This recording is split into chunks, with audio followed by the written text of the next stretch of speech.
The fog over Harborfall didn't just roll in from the sea. It seeped up from the pavement, tasting of salt, rust, and diesel. It clung to the steel bones of the bridges and muffled the constant, groaning engines of container ships gliding unseen through the night. This was a city built on foundations of cold water and colder secrets. Mara Quinn, at 29, knew those secrets better than most. She'd spent her career trying to drag them into the light.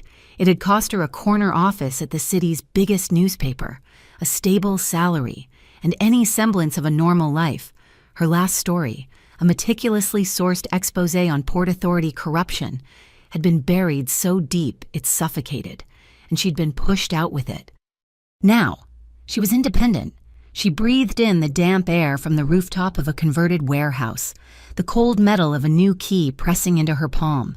This loft, with its exposed brick and massive, unblinking windows overlooking the logistics artery of the East Coast, was her new home and her new front line. Her podcast, Urban Underground, was her only remaining weapon, and she was already aiming it at a new target, the invisible river of money flowing through Harborfall's logistics, washing clean the fortunes of the city's elite. The city's elite were on full display that Tuesday. The Harbor Light Art Commission's annual fundraiser was a theater of performative charity. Men in $1,000 suits and women in architectural dresses air-kissed under spotlights, bidding on art to cleanse the reputations built on the very port Mara was investigating. Mara was there with a press pass and a lapel mic, her eyes scanning not the art, but the network. She didn't see him until he was standing in her path. He was an absence of motion in the swirling room, Cassian Voss, 36 years old, and the head of the Voss family. His name was whispered in relation to the Voss Capital Fund, a squeaky clean investment firm that had, in a single decade, swallowed half the city's shipping infrastructure. But the old-timers, the ones Mara listened to in dockside bars, remembered the name Voss Intermodal, an underworld empire of transport and shadow. Cassian Voss was nothing like the brutes she imagined. He was tall, dressed in a bespoke charcoal suit so dark it looked black, his discipline visible in the perfect stillness of his hands. He didn't speak loudly. He didn't have to. The crowd parted for him, and now he had stopped for her. He looked at her not like a woman, or even a person, but like a problem he was calmly assessing. His eyes were a flat, cold gray. "Miss Quinn," he said. His voice was a low baritone, no threat in it, just absolute, chilling certainty. "You're digging in the wrong place. You're going to get your hands dirty." Mara's reporter instinct snapped on. She kept her smile brittle. Getting dirty is part of the job. "Mr. Voss, or so I hear." He didn't smile. He stepped a fraction closer, forcing her to tilt her head back slightly. The faint scent of expensive wool and something metallic, like ozone, reached her. "Let me be clear," he said, his voice dropping so low it was for her alone, a vibration against her skin. "This city is mine, the docks are mine, and what I want, I protect." His gaze was unwavering, intense. "Every man you date will vanish until you finally admit you're mine." Mara's breath hitched. It wasn't a proposition. It was a weather forecast, a cold, hard fact. She gave a short, sharp laugh, a sound of pure disbelief. Her hand instinctively went to her chest, her fingers brushing the small, hard outline of the microphone beneath her blazer. She clicked it off. "That's quite the line. Mr. Voss. A bit archaic. Don't you think, are you trying to scare me into silence?" "I am trying," he said, his gaze never leaving hers, "to save you the trouble of being lonely." He turned, not waiting for a reply, and the crowd swallowed him as if he had never been there.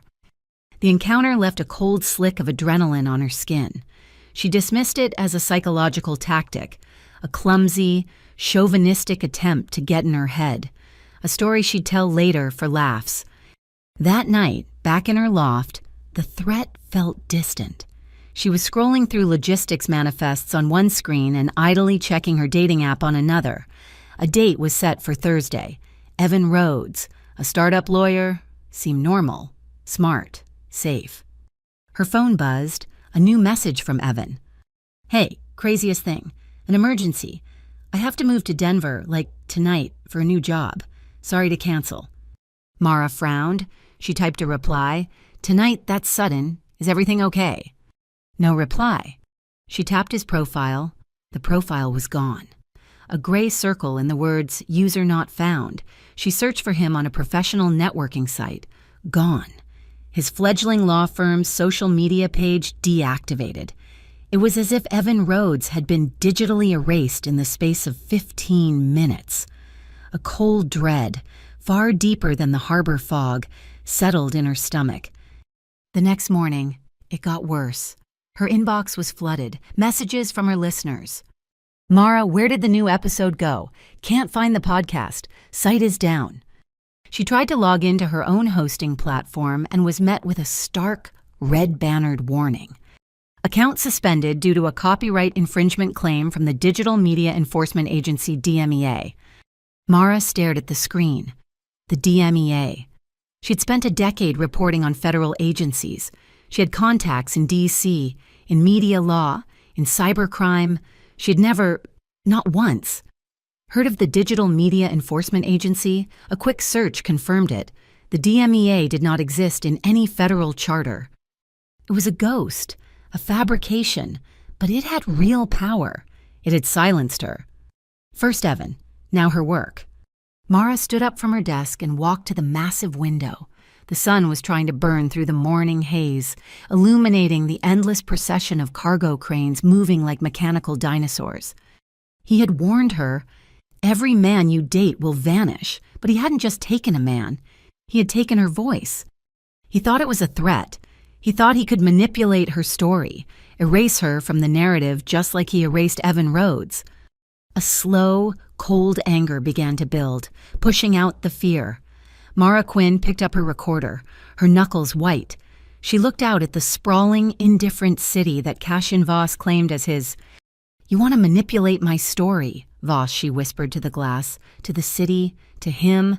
"I'm not vanishing." She hit record. "I'll just have to tell it louder. If you were cut off from the city's grid, you went to breakwater.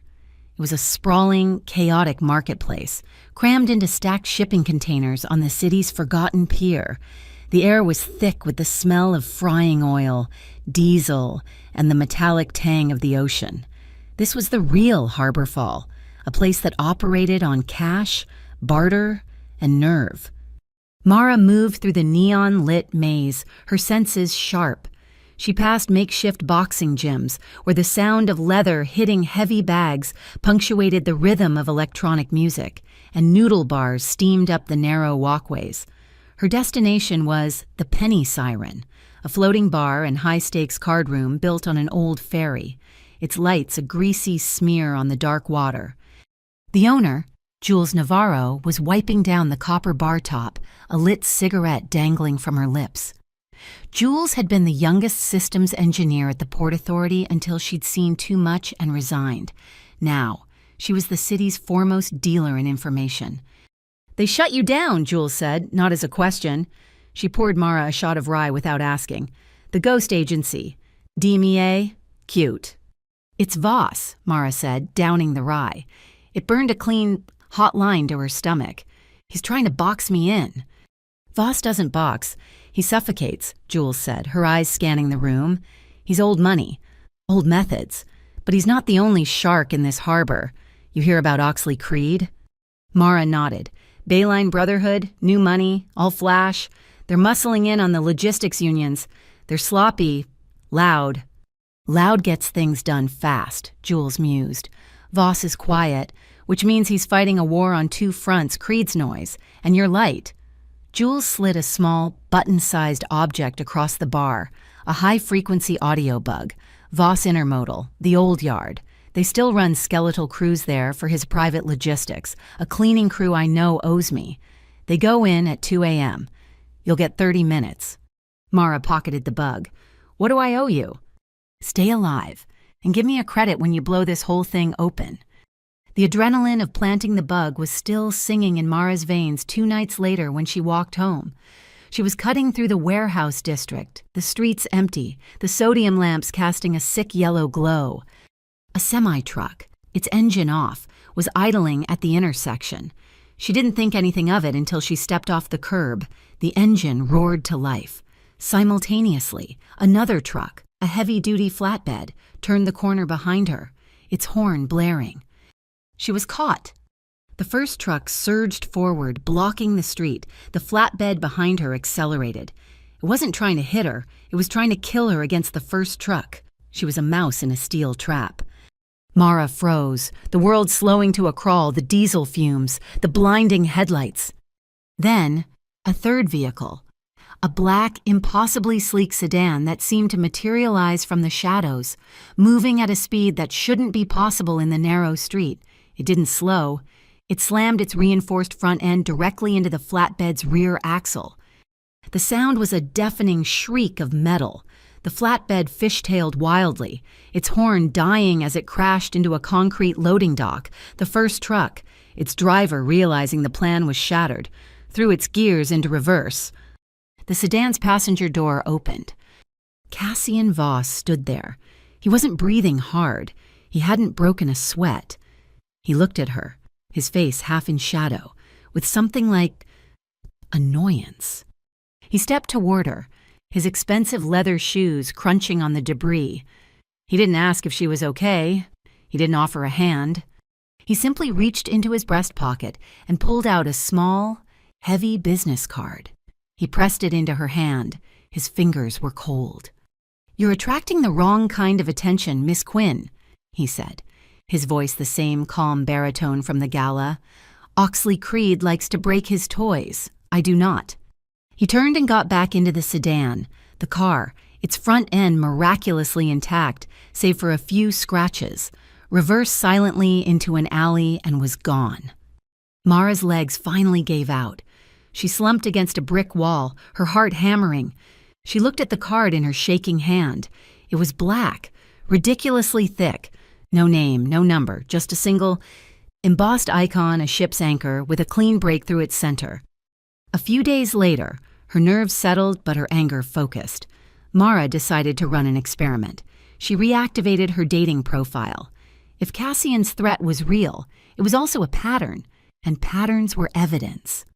She found him in an hour. Theo Park, charming, successful, the owner of a popular Korean fusion food truck. They messaged. He was witty, smart, and suggested they meet that Friday. Friday came. Mara was at the meeting spot, a small brewery downtown.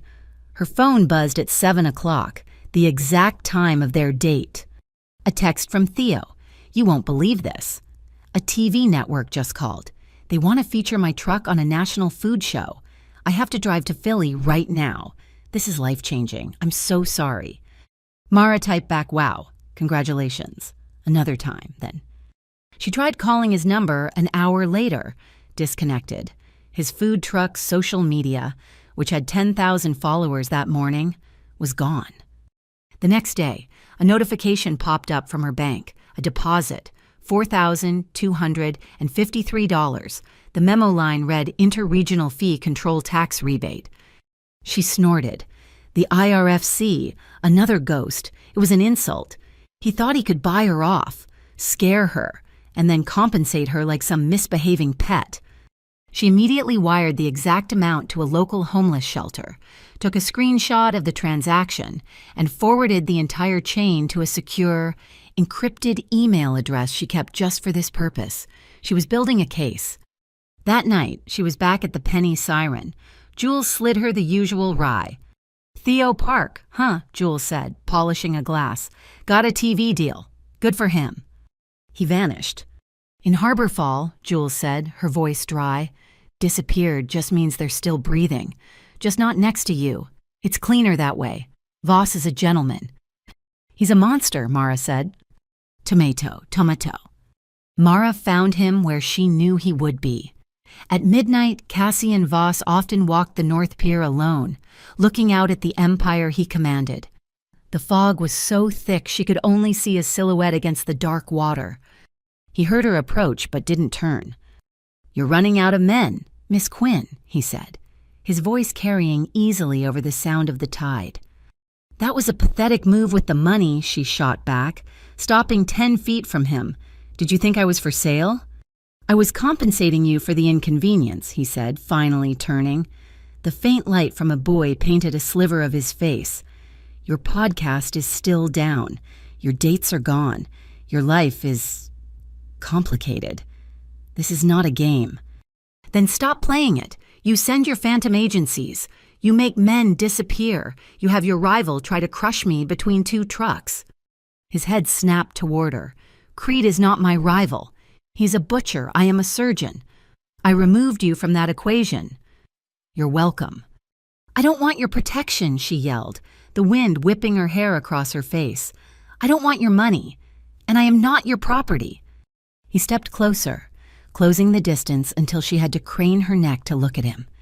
He was a wall of cold, expensive wool and absolute control. "Don't you understand?" he whispered, his voice laced with a frustration so deep it was almost pain. "You can't. You're digging into my world. Stop pulling my world onto you." Mara held her ground. She was shaking, but not from cold, from rage. She looked him dead in the eye, her voice dropping to a matching whisper, sharp as broken glass. "I'm not pulling your world onto me, Voss. I'm pulling the light onto yours." Mara's podcast was still dark, but her investigation was not. The DMEA, the ghost agency that had silenced her, was the thread she pulled. It didn't exist in federal databases, but in the digital world, it left footprints. After 72 hours of code diving, she found its signature. It was buried deep in the metadata of procurement contracts for a fintech company called Aegis Clearing. Aegis was a glass and steel tower downtown that claimed to optimize global supply chains. Mara knew that was corporate language for hiding money. They used distributed ledger algorithms to make container shipments as fluid and as untraceable as cryptocurrency. As she dug into Aegis, a new name surfaced: Focus, the Federal Oversight Commission on Urban Security. It sounded official, but her gut screamed it was another ghost. A little more digging revealed it was a corporate-sponsored task force, a private security force with a public relations department. It had a memorandum of understanding with the Port Authority, giving it the right to conduct inventories without a warrant. It was a blank check for corporate espionage, or worse. She needed a way inside Aegis, and she had one: Ronan Hale. They had been rivals on the university paper, a relationship built on late-night debates and a sharp, unspoken attraction. Ronan, ever practical, had gone into corporate auditing. His profile listed him as a senior compliance officer at Aegis Clearing. They met at a sterile coffee shop in the Aegis lobby. Ronan looked good, if a little tired behind the eyes, his suit sharp. "Mara Quinn," he smiled, a genuine flash of the man she remembered. "Still chasing windmills. I see. Urban Underground. Catchy.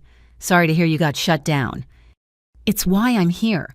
Ronan, I think Aegis is involved." She kept her voice low. "I'm looking into a group called Focus." Ronan's smile didn't just fade, it fell. "We don't talk about them. Look, Mara, Aegis is it's just fintech. We streamline payments. It's boring." "Then why did I find the DMEA, the agency that shut me down, embedded in your metadata?" He paled, his hand tightening on his coffee cup. "You shouldn't have that. That's internal." "Ronan, they're using you," she said, leaning in. "Whatever this is, you can get out. Be my source." His phone vibrated on the table. He glanced at the screen, and every ounce of color drained from his face.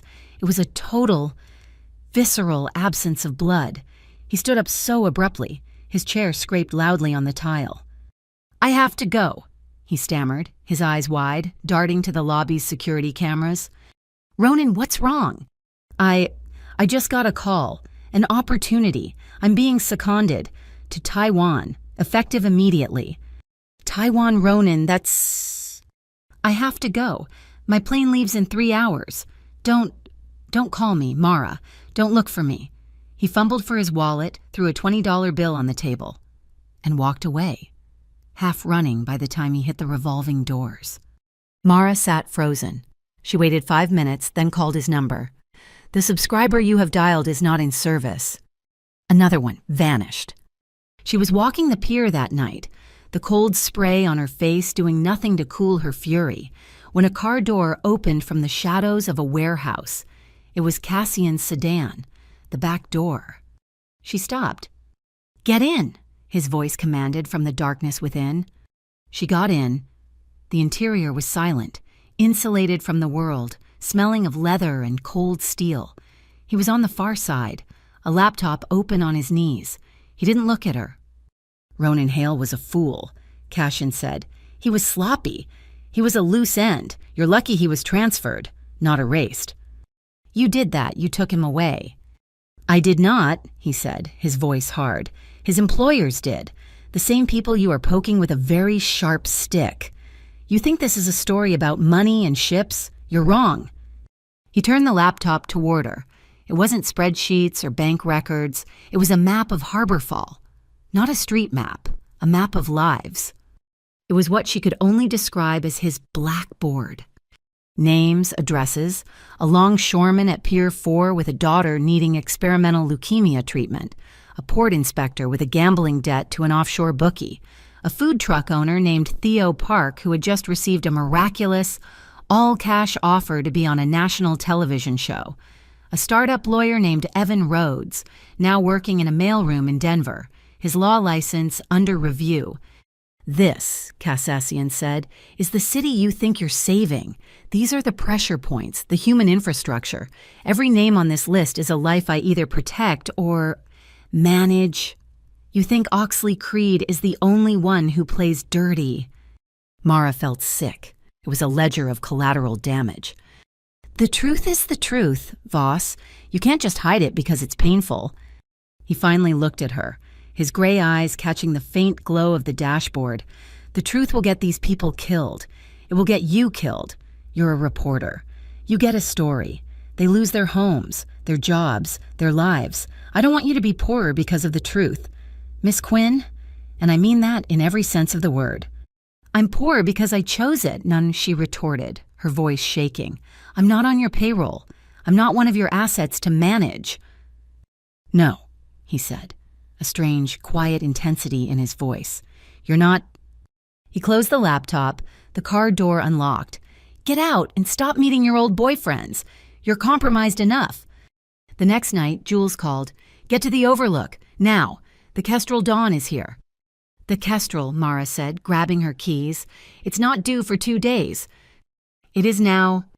From their vantage point above the container yard, they watched.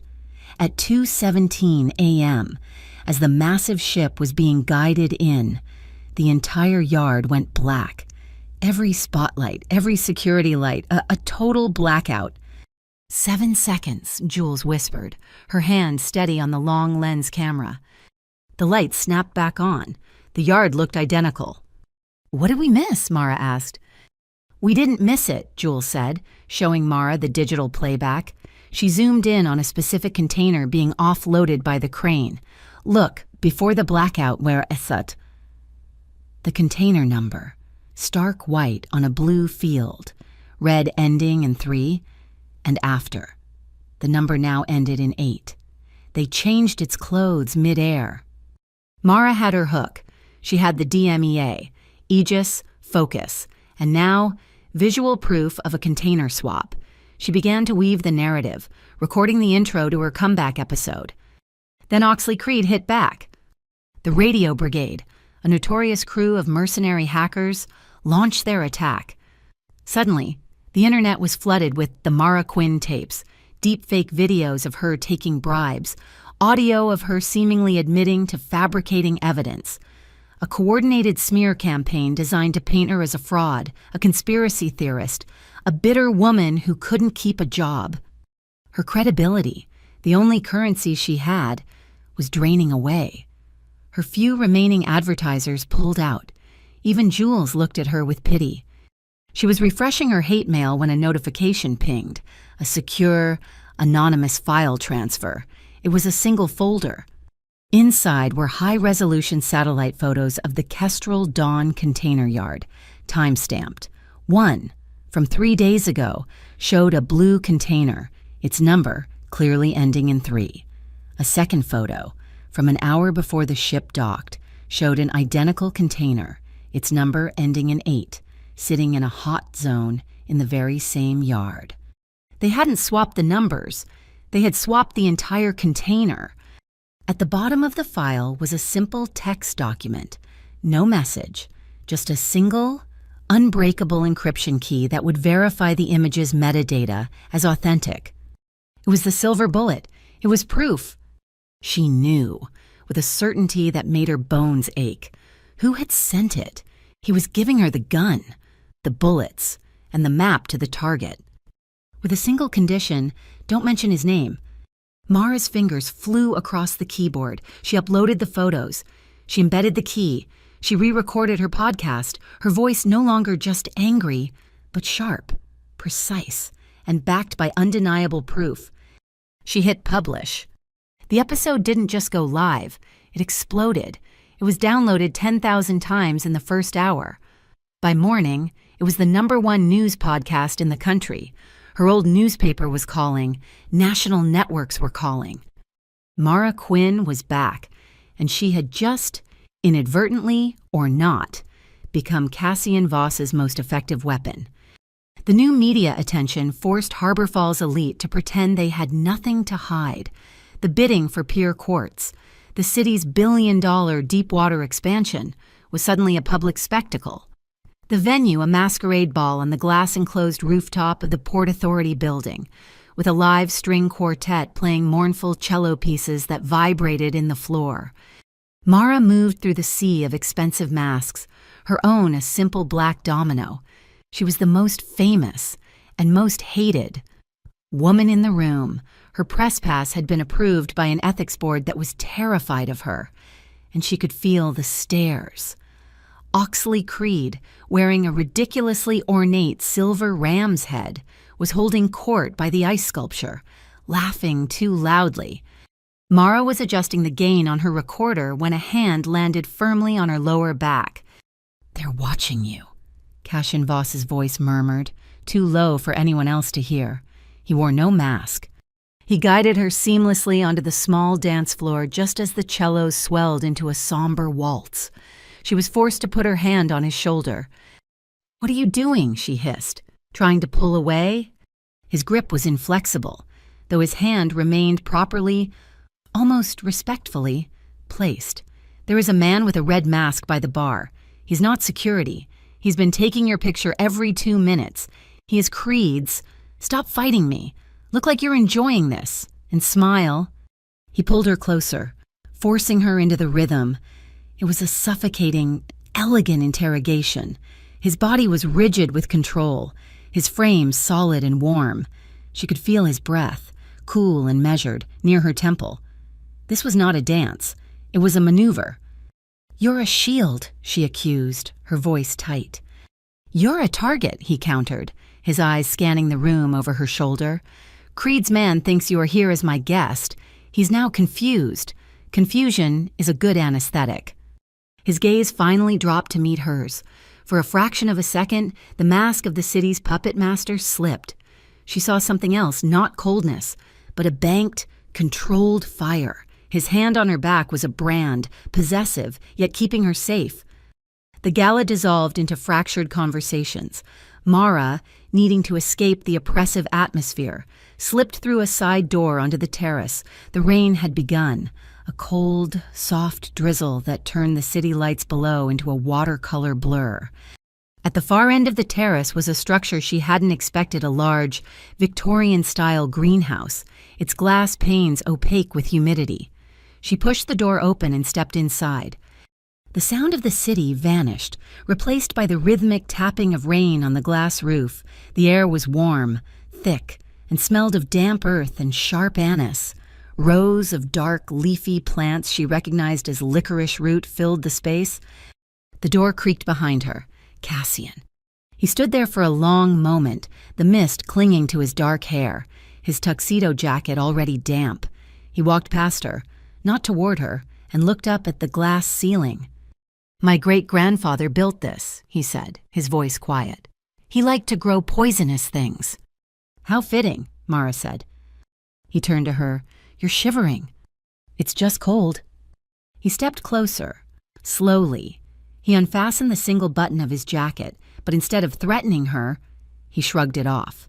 He draped the heavy, impeccably tailored wool over her shoulders. It was impossibly warm. The heat from his body sank into her skin, through the thin silk of her dress, chasing the chill from her collarbones.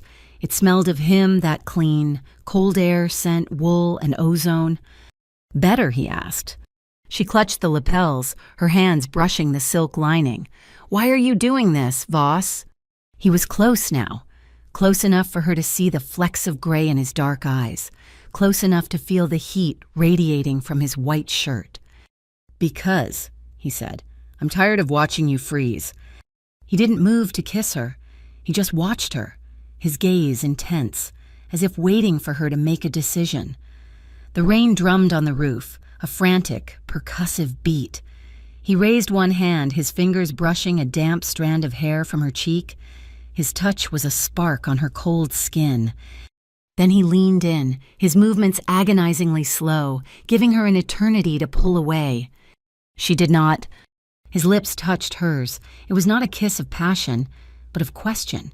It was soft, hesitant, the barest pressure. He was testing the water. He pulled back a fraction, his eyes still on hers, asking permission without a sound. Her answer was a sharp intake of breath as she closed her eyes. His other hand came up, not to her face but to the small of her back, resting on the wool of his own jacket. He held her there, a barrier of fabric and restraint, leaving the choice to her. Mara's hands, which had been clutching his coat, slid up to grip his shoulders. She was the one who closed the final inch. The kiss changed. It deepened. All the control he held in his city, in his life, seemed to focus on that single point of contact. It was a kiss of profound hunger, held back for too long. She could feel the desperate, frantic beat of his heart through his shirt, a rhythm that matched the rain on the glass. The air was thick with the smell of damp earth, licorice, and the heat of his skin. A shrill, metallic sound, jarring and modern, sliced through the greenhouse, a container alarm from the docks, far below. They broke apart, gasping. The spell was shattered, but the air between them was electric, heavy with the unspent, suspended desire. Cassian rested his forehead against hers, his eyes closed, his breathing harsh. "Damn this Sidiat," he whispered. He pulled back, though his hands remained on her, his thumbs rubbing small circles on her back through the coat. "You think I'm a tyrant," he said. "It wasn't a question. You made 3 men disappear. Voss. What else would I call you?" He looked at her, his expression raw, the mask fully gone. "I tainted every man around you so they couldn't taint you another way. Creed, Oxley. His methods are crude. He finds a weakness, women, gambling, debt, and he squeezes. He would have found one of your dates. He would have turned them, used them to get to you, to hurt you, to discredit you. I gave them clean exits, new lives. They're safe. They're just not here." Mara felt the floor tilt. It was a confession, but it was also a strategy. He had not been punishing her. He had been managing her. "So you're admitting it," she said, her voice shaking. "You're the problem and the solution." "I am the only solution you have," he said, his voice hardening as the mask returned. Her phone buzzed in her pocket, a violent, angry vibration. She pulled it out. A breaking news alert. Elias Thorne, chairman of Focus, dead in Swiss mountaineering accident. Mara's blood went cold. She looked from the phone to Cassian's unreadable face. He wasn't a mountain climber. "No, and he was a bad investment," Cassian said flatly. A second alert followed. Pure Quartz emergency vote citing stability concerns. The UCC has fast-tracked the Pure Quartz vote. Bayline Brotherhood is now the sole bidder. "They won," Mara whispered, stunned. "While we were in here, Creed just won." He won a battle, Cassian said, stepping away from her, collecting his composure. Not the war. Her phone buzzed a third time. It was not an alert, it was an email. Anonymous, encrypted. The subject line was empty. The body of the email contained only one thing: a set of coordinates. Her heart stopped. She knew them. Every child in Harborfall knew the ghost story of Glassmouth Light, the abandoned lighthouse on the rocks. "It's a trap," Cassian said, his voice dangerously quiet as he read the screen over her shoulder. "I know," Mara said, pulling his coat tighter. It still held his warmth. "That's why I have to go." The sea spray was a physical assault, cold and sharp. As Mara climbed the slippery stone steps of Glassmouth Light, the lighthouse had been decommissioned for 30 years. A granite skeleton, warning ships off the rocks. The coordinates were a clear trap, but they were also a clear invitation. She found the entrance, a heavy iron door warped by salt, and pushed it open. The air inside was dead and smelled of rust and ozone. A single, thick power cable ran up the spiraling staircase, a modern anomaly in the ancient structure. She followed it to the lamp room. The old Fresnel lens was gone. In its place was a server rack, its blue and green lights blinking in the darkness. It was a data relay station, humming with power. She saw the Aegis Clearing logo on a router. This was a node in their shadow network, bouncing their stolen data far out to sea before sending it to its real destination. But it was what was tacked to the wall that made her blood freeze. A single faded photograph, a teenage boy, his hair too long, his suit ill-fitting, staring at the camera with a familiar, chilling intensity. Next to him, a younger girl, maybe 14, with a brilliant, defiant smile. Her name was Era, a voice said from the shadows. Mara spun, her hand flying to the heavy flashlight in her pocket. Cassian Voss stepped into the flickering light of the server rack. He was alone, no bodyguards. His face was pale, drawn tight. "Era Voss," he said, his voice flat, devoid of emotion as he looked at the photo. "My sister, she vanished 12 years ago." "Vanished," Mara whispered, her mind connecting the dots. "Like Evan and Theo?" "No." His voice was rough. "Not like them. Oxley Creed was just a lieutenant then, trying to make a name. His pattern was to take a family member to force a negotiation, a test of strength. My father, was an old-school traditionalist. He refused to negotiate. He saw it as weakness." Cassian turned from the photo to face Mara. The dim, colored lights cast haunted shadows across his features. Creed didn't know what to do. He'd crossed a line he couldn't uncross. So he made an example of her. He killed her, made it look like she ran away. Mara felt the air leave her lungs. Cassian. "I tore my family apart to find the man who gave the order," he continued, his voice a low monotone. "It was my own uncle, an internal power play. I took control of the family. I cleansed it of the traitors. And I've spent the last decade building a wall so high that no one could ever get in again. But Oxley got away. He built his own crew, the Bayline Brotherhood, on the scraps I left him. And now, he's coming for the whole city. He's coming for my port." "And for me," Mara said quietly. "He sees you as my weakness," Cassian said, his eyes finally meeting hers. "He sent you these coordinates, thinking I would follow. He's right, I did." He reached inside his jacket, the same one he had loaned her, and pulled out not a weapon, but a small, retro audio cassette. "This," he said, holding it out to her, "is the real war." She took it. "What is it?" "A secret indictment from the Asian American Maritime Commission. It's been buried for 6 months. Bayline has been using the container swaps the ones you exposed to smuggle weaponized electronics into Harborfall. Oxley isn't just trying to be a kingpin, he's trying to be an arms dealer." He checked his watch. "It's 3:05 a.m. He thinks I'm here alone. He has a team moving on this lighthouse at 4 a.m. He's going to wipe this place, and me, off the map. Then we have to leave." "No, you have to leave," he said. He pointed to the cassette. "I need you to broadcast this. Every word, at exactly 6 a.m., not a minute sooner. Why 6? Because that's when the UCC's emergency vote on peer courts becomes final. This evidence is the only thing that can stop it. It's the only thing that can ruin him. And you, she asked, her voice tight, you're going to stay here and fight them alone. This is my fight, Mara. It's my story, she countered, her voice rising. You don't get to die for it. The red emergency light from the server rack painted the room in a pulsing, bloody glow. He was so close. She could see the exhaustion in his eyes, the deep lines of a man who had been at war his entire life.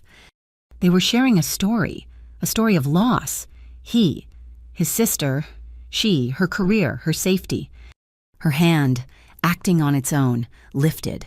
She didn't touch his face. She touched the old, puckered scar on his wrist, just visible beneath his cuff. A different kind of fight. Her fingers rested on it. A silent question. Can I trust this? Can I trust you? He didn't pull away. He slowly covered her hand with his own, his grip strong and warm. He turned her hand over, his thumb brushing her palm. And then, he did something that shattered her. He pressed a light, reverent kiss to her knuckles. He didn't release her hand. He lowered it, pressing her palm flat against his chest, right over his heart. He was giving her his word without saying a word.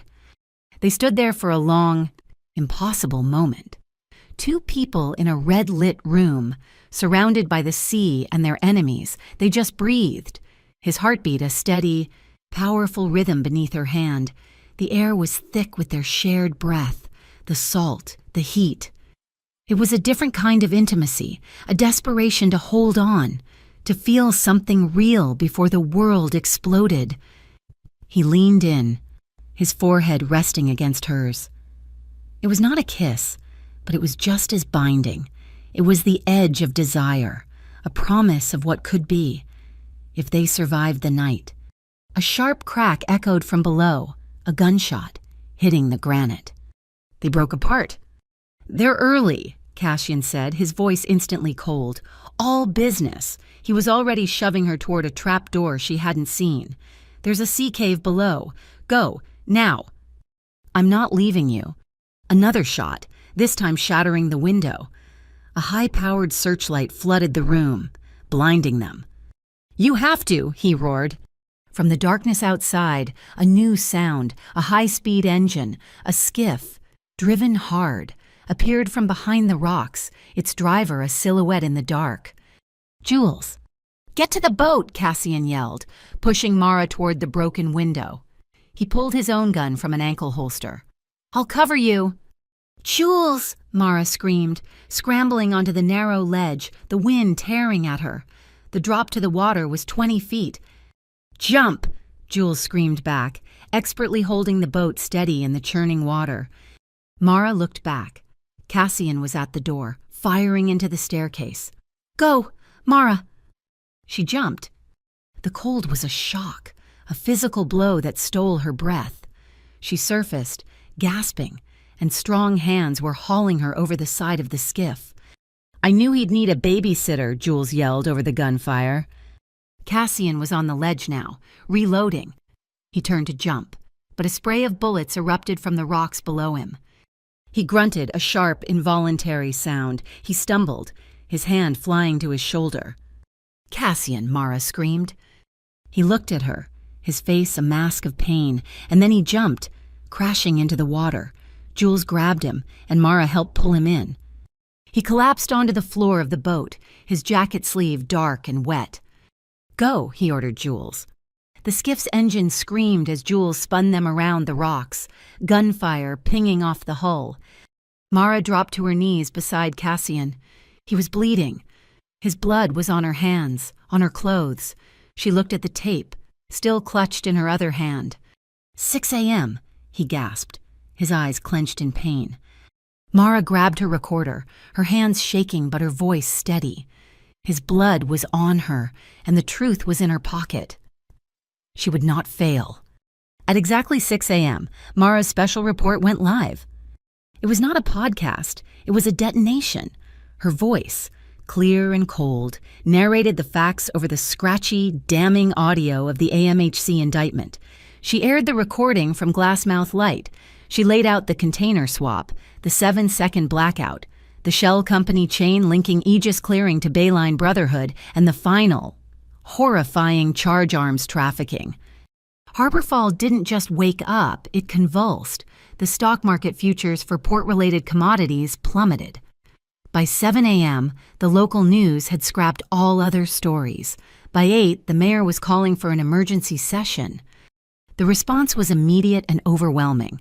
A little-known, rarely used charter was invoked, the Urban Exceptional Court. The UCC was a relic, an emergency tribunal designed to act faster than the federal government, with the unilateral power to freeze assets and halt civic operations. By 9 a.m., they had convened a televised emergency hearing regarding the Pier Quartz bid. It was legal theater, and Mara was the star witness. She sat composed, facing a panel of grim-faced judges. Across the room, Oxley Creed, now in a perfectly tailored suit, looked relaxed, flanked by a team of lawyers so slick they seemed to shimmer. His lead attorney, a silver-haired showman, spent an hour painting Mara as a disgruntled, fame-hungry journalist, a clickbait artist armed with doctored audio and conspiracy theories. She is, to put it simply, a storyteller, the lawyer boomed, gesturing to Mara. And you, sir, are a liar, Mara said evenly, not waiting for her turn to speak. The courtroom gasped. The lead judge hammered his gavel. Miss Quinn, you will wait. He's lying, Mara repeated, her eyes locked on the lawyer. He's calling the Asian American Maritime Commission liars. He's calling the satellite imagery liars. Ask him about focus. Ask him where Chairman Thorne is. The room fell silent. Focus, the corporate task force, had vanished. Its lawyers were absent. Its offices were dark. Miss Quinn, the judge said, his voice softer, we are not here to try Mr. Creed, but to assess the stability of the Pier Quartz bid. A stir at the back of the courtroom. A door opened, and Cassian Voss walked in. He was not in a tux. He was in a dark gray suit, his shoulder clearly stiff, his arm in a discreet black sling beneath the jacket. He was not with a legal team. He walked alone. Your Honor, he said, his voice filling the room, I am Cassian Voss, representing the Voss Capital Fund as a concerned citizen and the largest private logistics holder in this city. I am here as a third party. He placed a single leather-bound folio on the bailiff's desk. These are my internal audits of Bayline Brotherhood's shipping manifests for the last 18 months. Cross-referenced with Port Authority data, they show irregularities. I am submitting them to the court and to Miss Quinn to ensure full transparency. He looked at Mara, just for a second. It was not the look of a lover or even an ally.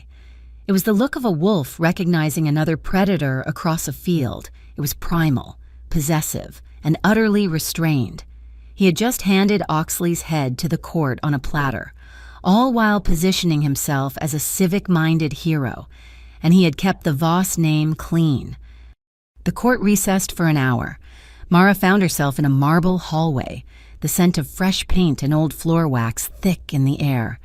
The click of expensive shoes approached. He cornered her, not aggressively, but definitively, standing close to a freshly painted alcove. You're hurt, she said, her voice a low vibration. She looked at his shoulder. It's a scratch.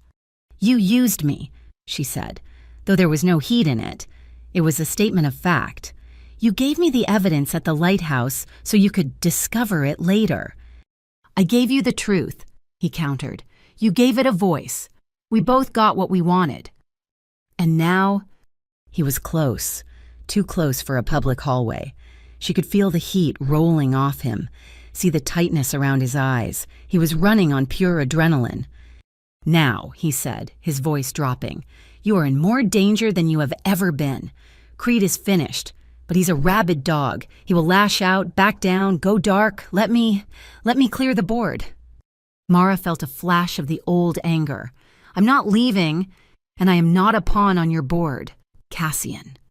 The use of his first name hung in the air between them, stark and heavy. Before he could answer, the bell rang, calling them back. The verdict was swift. The UCC announced the Pier Quartz bid was frozen indefinitely, pending a federal investigation. For 30 days, all operations would be controlled by a new, neutral entity, the Interim Infrastructure Custodianship, the LTI. Oxley Creed stormed out of the courtroom, his face purple. Mara won. The city won. That night, she was in her loft, watching the rain lash against the big windows, the adrenaline finally draining away, leaving her exhausted. She was making tea when the world exploded.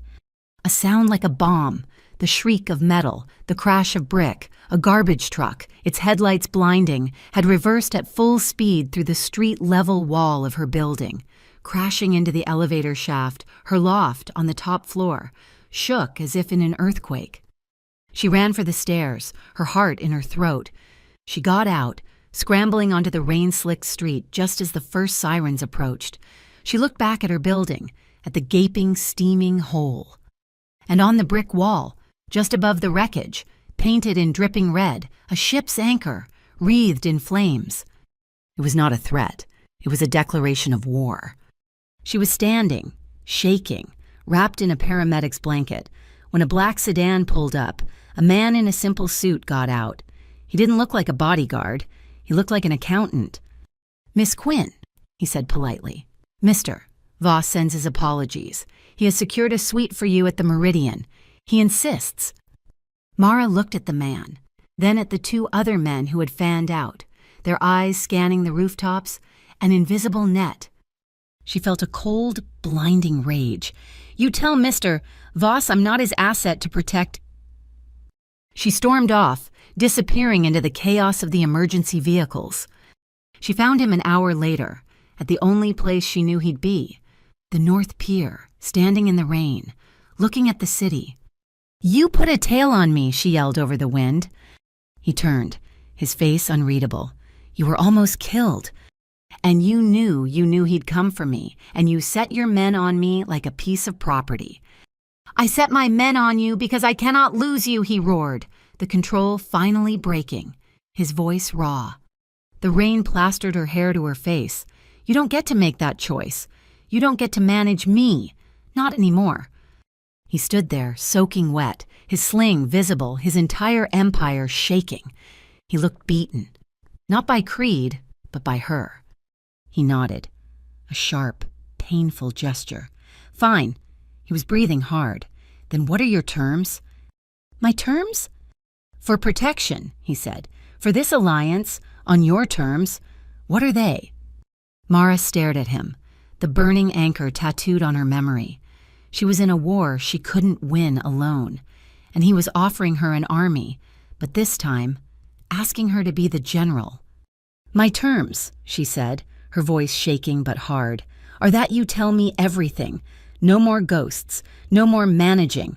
Every move we make together, and you, Cassian, you answer to me." He watched her for a long moment, the rain dripping from his chin. "Agreed," he said. "The agreement is," Mara stated, her voice echoing in the concrete confines of Jules's garage, "we hit Aegis, we don't hit Creed, and we don't hit Voss. We hit the money. We get the master ledger." Jules nodded, cleaning grease from her nails. "Aegis moves its cold ledger, the real, offline, encrypted backup once a week, tonight. It's moved from the main building to their disaster recovery vault via the North Star container bridge, a physical transfer, very old school." In the corner, a man who looked like he was made of wire and old leather sat polishing a set of metal picks. This was Bishop Crane, the best lock-and-safe man in the city before computers.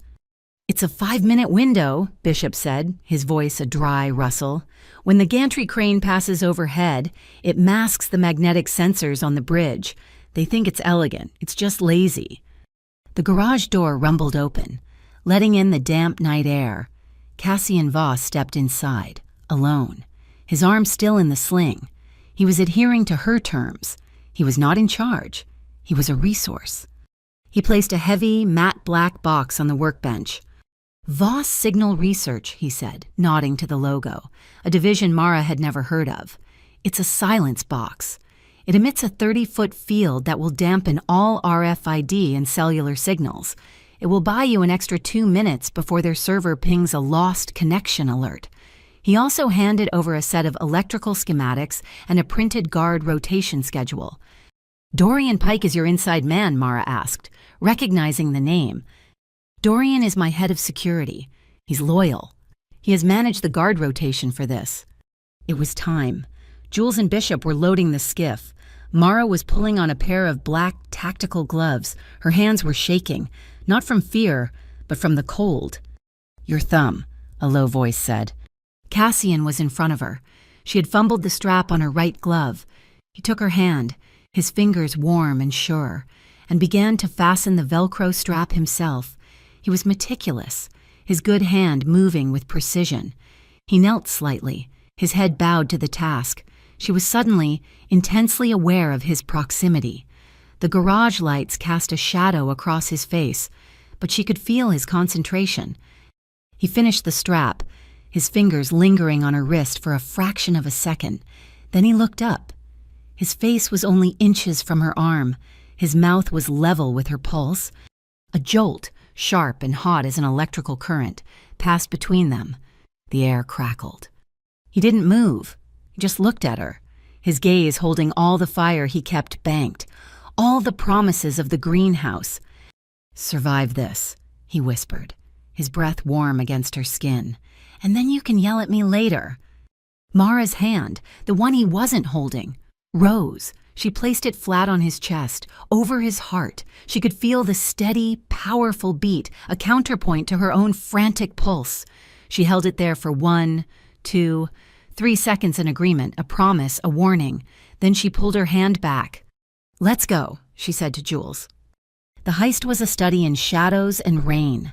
The North Star container bridge was a high, narrow catwalk suspended between 2 warehouses, the yellow sodium lights blurring in the downpour.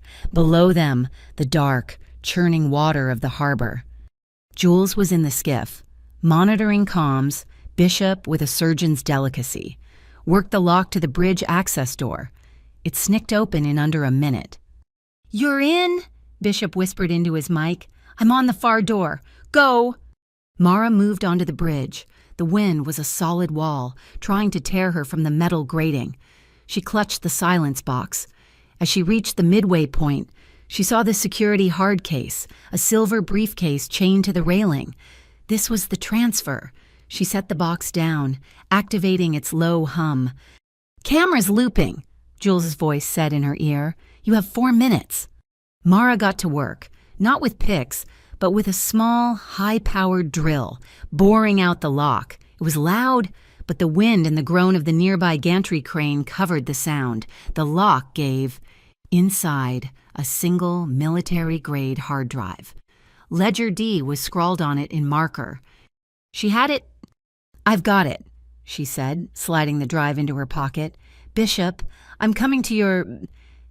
A klaxon, deafening and high-pitched, split the night. Mara, get out, Jules yelled. All the lights just went red. All of them. Mara sprinted for Bishop's door. It slammed shut, a heavy magnetic lock booming into place. She was trapped. She spun, running back the way she came. That door slammed shut. 2 steel gates, ones that weren't on Cassian's schematics, shot up from the floor, blocking both exits. What's happening? Mara yelled, hammering her fist on the gate. It's Dorian. Cassian's voice, frantic and raw, exploded in her ear. Pike, it was him. He's the mole. He was Oxley's man all along. Oh God, Mara. A hissing sound from above, the sprinklers, but it wasn't water. A thick, acrid-smelling foam began to spray down. It hit the metal grating and sizzled. It was a chemical wash, a solvent, designed to destroy any and all evidence. It would destroy the drive. It would destroy her. She huddled against the gate, holding the drive under her jacket, the foam already eating at the leather of her boots. Cassian, she screamed into the mic. I'm coming, he roared back, but he was miles away, at the garage. Dorian, I will kill you. Then, a new sound, below the bridge, a roar, not of a boat but of a diesel engine. The largest forklift Mara had ever seen, a heavy-duty container mover, burst from the warehouse doors below. It was moving impossibly fast, its massive forks raised. At the wheel, his face a mask of pure, murderous rage, was Cassian Voss. He had broken his promise. He was here. "Hold on," he yelled, not over the mic, but with his own voice. He angled the lift, the tips of the massive forks just under the bridge. He was 100 feet away, but closing. "He's gonna ram the pylon," Jules screamed. "No, he's not," Mara whispered, realizing his plan. The foam was rising, the air burning her lungs. Cassian didn't slow. He drove the forklift directly at the bridge, perfectly aligning his raised forks with the steel gate. With a sound like a thunderclap, the 2-ton forks, driven by an engine built to move ships, punched straight through the steel gate, shattering the lock and the wall. "Jump," he commanded. Mara didn't hesitate. She threw herself from the burning, acidic foam into the darkness, landing hard on the steel tines. Before she could even move, she was being hauled backward, his one good arm grabbing the front of her jacket, pulling her bodily into the operator's cabin. He slammed the forklift into reverse, pulling them out just as the chemical sprinklers reached full pressure, flooding the bridge. The cabin was tiny, a cage of steel and glass, smelling of oil and his scent. They were pressed together, shoulder to hip, her back against the wall, his body half covering hers. The rain and foam streaked the windows. A support cable, weakened by the foam, snapped, whipping against the windshield, shattering it. Glass exploded inward. Mara cried out, but Cassian was faster. He threw his body over hers, his good arm coming up to shield her head, his sling-bound arm pressed painfully between them. He tucked her head under his chin, his hand tangled in her hair, pressing her face against his neck. They were frozen. His heart hammered against her cheek, a wild, frantic rhythm. She was breathing his air, her hands trapped between them, flat against his chest, the smell of his skin, the rain, the adrenaline, was overwhelming. The cabin was dark, silent, save for their ragged, gasping breaths and the hiss of the chemical rain outside. They were pressed so close. It was impossible to tell whose trembling was whose. But even in the chaos, with his hand covering the back of her head, his touch wasn't violent. It was protective. It was desperate. And they held there, on the brink, the fire from the greenhouse, the tension from the garage, all culminating in this dark, suffocating, life-saving embrace. They did not kiss. They just held. The Green Chapel was a long-forgotten horticultural dome on a small island in the city's industrial canal system. It was the only safe house Jules trusted, inside, surrounded by overgrown, wild fruit trees and citrus. The hiss of the chemical foam felt a world away. The rain on the glass roof was a soft, steady drumbeat, a counterpoint to the adrenaline still singing in their veins. Cassian sat on a rusted wicker chair, his shirt off, his back rigid, the bullet graze from the lighthouse, combined with the stress of the forklift crash, had torn open. "Hold still," Jules muttered, threading a suture needle she'd pulled from a waterproof medical kit. "This is gonna hurt." "It already hurts, no," Cassian said, his voice tight. Mara stood in front of him. She held a damp cloth, also from Jules's kit. He was sweating, whether from the pain or the residual adrenaline. She couldn't tell. Her hand, acting of its own accord, reached up. She gently wiped the sweat from his temple, his cheekbone, his jaw. He didn't flinch. He didn't even open his eyes. He just let her, his body leaning into her touch almost imperceptibly. The distance between them had been erased. There were no more suits, no more bodyguards, no more city between them. Just the humid air, the scent of damp earth, and the quiet intimacy of the gesture. Jules finished with a sharp knot and stepped back. "Done. Don't do anything stupid for at least 12 hours. I'll take Bishop and secure the boat.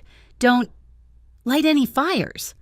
She and Bishop disappeared into the rainy darkness, leaving the two of them alone. The only light came from a string of battery-powered fairy lights Jules had strung up, casting a soft, warm glow. Cassian finally opened his eyes. He looked at Mara, his gaze raw and unguarded. He was a man who had just broken every rule he had ever made, and he had done it for her. She sat on the edge of a potting bench in front of him. The silence was thick, filled with everything they hadn't said. He stood, slowly, wincing as his shoulder pulled. He walked to her. He didn't stop until his knees were almost touching her. He looked down at her, the rain and the fairy lights reflected in his dark eyes. He tilted his head, and his mouth, soft and warm, brushed her temple. It was a feather-light touch, a question. He lingered, his breath stirring her hair, and then he traced a slow path down her cheekbone with his lips. He was not taking, he was asking. His hand, his good hand, came to rest on her hip. It was not a possessive grip. It was an anchor, a point of contact, the pressure just enough to let her know he was there, but light enough that she would have to be the one to close the distance. Her hand came up to his chest, and she pulled him the final inch. The kiss was not like the one in the other greenhouse. That had been a question, a spark. This was a conflagration. It was long and deep, a release of all the pent-up fear and tension and white-hot adrenaline. It was the rain on the roof, the scent of ripe fruit, the taste of him. They whispered each other's names against each other's mouths, a broken, desperate litany.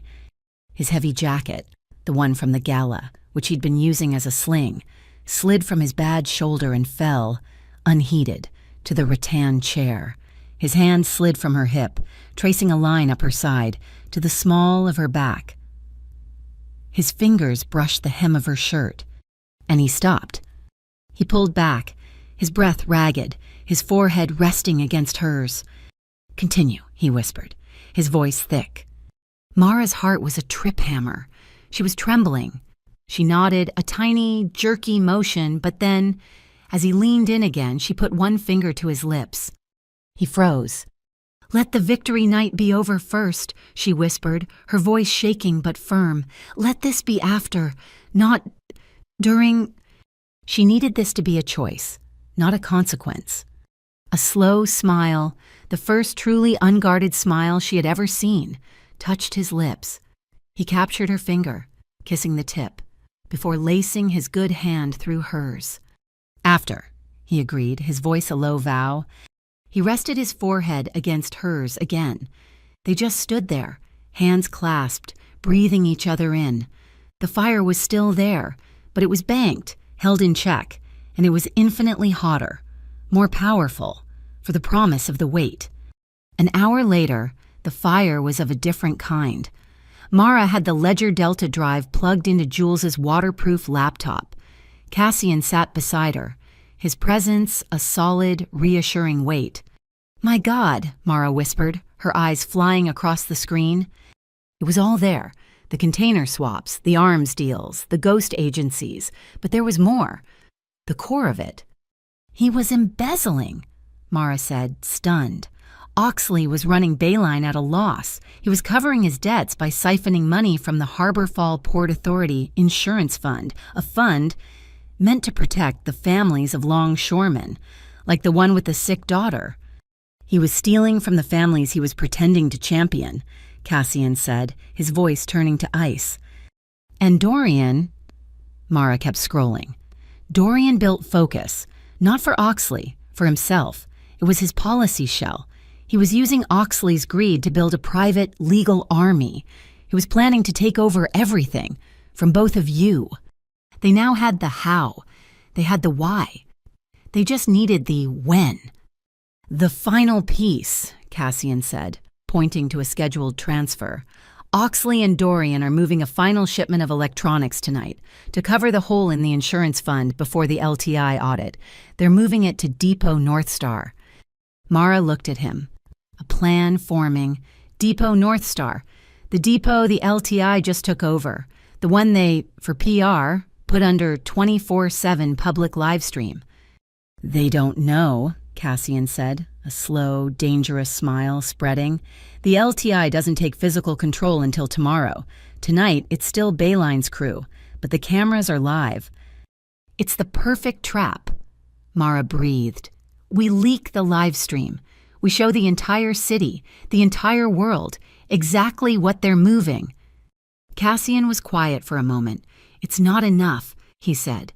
They'll blame the crew. They'll cut their losses. You need to pin it to Dorian and Oxley, permanently. And to do that, you need to be clean. What do you mean? This runs deep, he said, turning to face her, his expression grim. Dorian was my man. That makes me complicit. Even if I wasn't, when this breaks, Oxley will burn everything. He'll take me down with him, and he'll point to you as my weapon. He'll say this was just one mafia family trying to destroy another. He's right, Mara said, her heart sinking. Unless I'm the one who lights the match, Cassian said. He took her hand. I file an official internal complaint with the LTI, with the UCC. I will confess to the shadow operations of Voss Capital. I will expose my own family's gray areas, my own vulnerabilities, including my traitorous head of security, Dorian Pike. I will burn my own darker half to create a firewall of truth. He was offering to sacrifice his empire, to tarnish his own name permanently, to protect her. You'll be exposed, she whispered. They could investigate you. They will, he said, but it will stop any retaliation against you. You will be the journalist who broke the story, not the woman a mob boss used. It's the only way. Mara looked at him, at the man who had once threatened to erase her world, now offering to sacrifice his own. I agree, she said, her voice clear, with one condition. He waited. No more protecting me by cutting my options. No more secrets. We do this together. Every decision, every file, every call. We speak it, out loud, between us. No more games. He brought her hand to his lips, his eyes never leaving hers. On my honor, Cassian Voss said. The Port Transparency night was live. Mara's face, calm and professional, filled the corner of a screen that was split with a dozen feeds from Depot North Star. Her resurrected Urban Underground podcast was now a full-blown news operation, and over 50,000 people were watching the supposedly empty, LTI-controlled warehouse. What you are seeing, Mara said, her voice even, is the public's view of our city's infrastructure. Tonight, we watch together. We ensure the handover is clean. In the depot, Oxley Creed watched a different feed his own security cameras. He saw the live stream icon. He saw the viewer count. And he saw his own trucks, loaded with the illicit electronics, pulling up to the loading bay. Oh, it's a trap, he snarled, throwing his monitor to the floor. It's all a trap. Get our people in there. Burn it. Burn all of it and shut her up. Shut her up now. The plan splintered. Oxley, desperate, dispatched his team to storm the depot and destroy the evidence. Dorian Pike, colder and more precise, took his own team. He wasn't going to the depot. He was going to the source. He was going to Mara's new safe house, the loft above Jules's garage. The agreement had been clear. We move together, Mara had said. Cassian, his arm now in a more functional brace, stood with his small, loyal team. Jules, Bishop, you're with Mara. Lock it down, Pier. 7 is on alert. I've triggered a silent alarm about a structural failure at the depot. They'll be the neutral element, the rest of you. You're with me.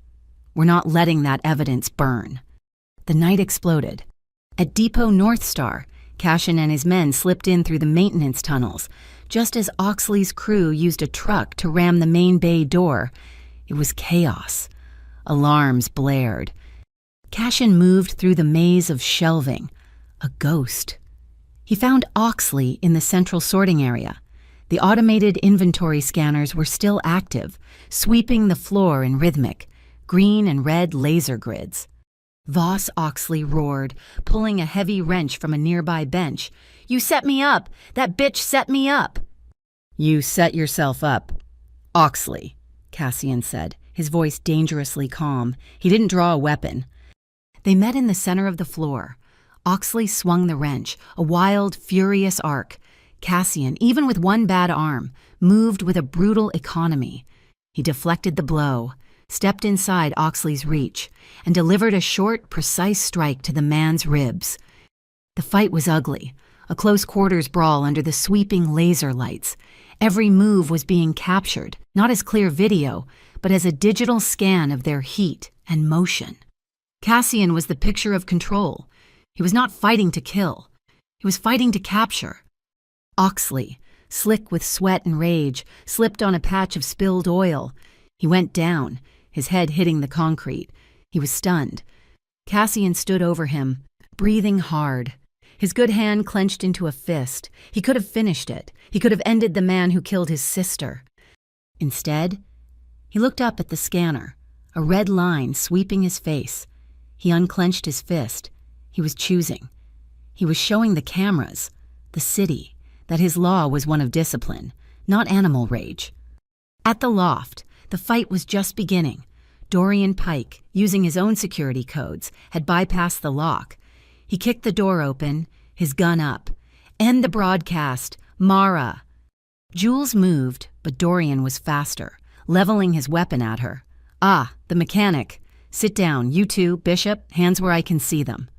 "Dorian," Mara said, her voice steady, her eyes on him, but her hands were still on her keyboard. "You were smart, Mara, I'll give you that," Dorian sneered. "But you backed the wrong monster. He's just a relic. I'm the future." "The stream is still live, Dorian," Mara said. 50,000 people just heard you." "They can't see me," he said, moving behind her, "but they will hear this." He pressed the cold muzzle of the gun to her temple. "Don't," Jules whispered.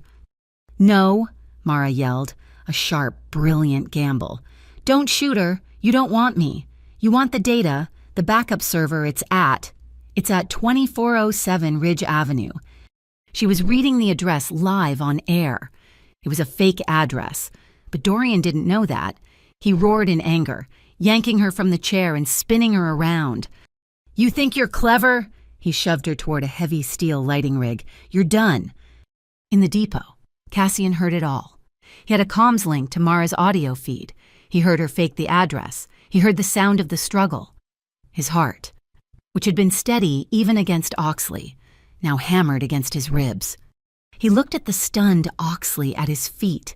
He looked at the chaos as Pier 7's blue and white-clad teams began to breach the main door. He made his choice. He tapped his earpiece. "Pier 7. Primary target is in the Central Bay. Non-compliant but incapacitated. I have a secondary, active shooter situation at..." He gave them Jules's address. He abandoned his post. He left the fight he had won, sprinting for his car, for the only fight that mattered. In the loft, Dorian was tying Mara's hands to the lighting pole with a zip tie. "You wanted to be a star, fine. You can say goodbye to your audience." He pointed his gun at the laptop, ready to destroy it. Mara looked straight into the webcam. Her webcam. Her audience. Her hands were bound, but her voice was free. "He's right," she said, her voice shaking but defiant. "I did back a monster. 12 years ago, a man named Oxley Creed murdered a 14-year-old girl named Era Voss to gain leverage. Her brother..." Mara's eyes filled with tears, but she did not stop. "Her brother, Cassian Voss, has been living in the dark ever since. I know what that dark looks like, and I am not afraid of it." She looked straight at the lens, at the 50,000 people, at him. "I chose to stay in the most dangerous place in this city, because there is someone here who does not run from the truth." Dorian, stunned by her speech, was momentarily frozen. That's when Jules acted. She lunged, not for Dorian, but for the red fire alarm pull station on the wall. An ear-splitting bell, and then the deluge. Fire suppression foam, thick and white, began to rain down from the ceiling. Dorian yelled, blinded. Mara, in one explosive movement, kicked the base of the heavy light rig, sending it crashing toward him. He stumbled back, slipping on the wet floor, Bishop moving faster than his age, through the heavy hex key he'd been palming. It hit Dorian's wrist. The gun flew from his hand, skittering across the floor, and disappeared into the rising, white foam. Everything was chaos, sound, and white. The loft door exploded inward, splintering off its hinges. Cassian Voss stood there, his face a mask of primal fury, his suit soaked, his arm in its sling. He arrived in the exact, terrible second that Dorian Pike, scrambling through the rising foam, put his hand back on the gun. Time stopped. Dorian fired. The sound was a flat, wet pop in the dense foam. Mara screamed, but Cassian was already moving. He didn't lunge for Dorian. He didn't lunge for the gun. He lunged for her. The bullet tore a hot, vicious line across the back of his good wrist, but he didn't falter. He crashed into her, his arms, one strong, one injured, wrapping around her, spinning her so his back was to Dorian. He shielded her with his entire body, a human bulwark, and tucked her head under his chin. "It's over, Dorian," Cassian growled, his voice vibrating through her. Mara, her hands still zip-tied, her face pressed against the damp wool of his suit, felt the wet, warm slick of his blood dripping onto her bound hands. He was hurt. He was bleeding for her. Her fingers fumbled, finding the small, hard-wired button disguised as a stud on her jacket. A secondary, close-range camera she always wore. She pressed it. The feed went live. "Over!" Dorian shrieked, his face emerging from the foam, twisted in madness. He saw the blinking red light on her jacket. He didn't see a camera. He saw a microphone. He saw his last chance to speak. He grabbed it, pulling Mara and Cassian toward him. "You think he wins the relic? The man who wanted to stay in the shadows?" Dorian's face filled the camera, visible to tens of thousands. "I built focus. I made it a legitimate shell. I was going to use his muscle and Oxley's greed to take it all. It was mine." The main door crashed open again. This time, it was Pier 7 moving in perfect tactical formation, their weapons raised, their blue and white uniforms stark against the foam. They saw Dorian Pike, weaponless, confessing his entire conspiracy to Mara's jacket. It was over. Simultaneously, across the city at Depot North Star, similar floodlights snapped on. Oxley Creed, still on his knees, was illuminated for the press and the LTI to see, surrounded by the crates of illegal electronics. The UCC, broadcasting over an emergency channel, issued a statement Oxley Creed and Dorian Pike were in custody. All known witnesses, including Mara Quinn and Cassian Voss, were under immediate state protection. The chaos subsided. The loft was a ruin of foam and shattered wood. Cassian stood at the center of it all, his blood still dripping. He was at the final junction. His networks were still dark, his assets still hidden. He could vanish in the chaos, take what was left, and disappear. Mara watched him. She was free of the zip ties. Thanks to Bishop, Cassian looked at her, his eyes unreadable. Then he walked past the Pier 7 operatives. He walked to his sodden coat, retrieved 2 items, and walked back to her, ignoring the medics. He didn't give the items to the authorities. He gave them to Mara. The first was a heavy, old-fashioned brass key. The second was a thin, leather-bound ledger. "The key to the Voss family vault," he said, his voice rough, "and the family ledger, the real one." It was everything. The offshore accounts, the shadow agreements, the leverage, the crimes. It was the heart of his dark kingdom. He turned to the stunned Pier 7 captain. "I am surrendering my family's private assets and all documentation related to my internal investigation of Dorian Pike, in full cooperation with the UCC. He took a deep breath. "I'm ready to testify." He had chosen. He had stepped out of the shadow, not for the city, but for her. The field medical station was a sterile white tent under the harsh glare of fluorescent lights. Mara was finishing the bandage on Cassian's wrist. Her hands were shaking with the adrenaline come-down, but her motions were sure. He hadn't stopped watching her. She taped the final piece of gauze. "There," she whispered. His good hand came up, not to touch her face, but to cup the back of her head. He pulled her in. The first kiss was a collision. It was frantic, desperate, tasting of salt, foam, and the metallic tang of his blood. It was the culmination of every fight, every chase, every moment of denial. It was a drowning man taking his first breath. They broke apart, gasping, their foreheads resting against each other. They were both trembling. A slow, exhausted smile spread across his face. A single tear cut a clean path through the grime on her cheek, and she smiled back. He leaned in again. The second kiss was different. It was slow. It was deep. It was devoid of panic and full of promise. His good hand slid from her hair down her back, tracing the curve of her spine, pulling her flush against him. Her fingers, no longer bound, curled, tangling with the edge of his new bandage. It was not a kiss of adrenaline. It was a vow. A bottle of soda popped open, the sound ridiculously loud in the tent. Jules stood there, holding the bottle. "Next time," she said, her voice deadpan, "just warn me before you schedule the live broadcast. My insurance company is going to hate this." The air broke. Mara let out a sound that was half laugh, half sob. Cassian threw his head back and laughed, a real, unrestrained sound of pure relief. Cassian Voss faced a public hearing. He did not hide behind lawyers.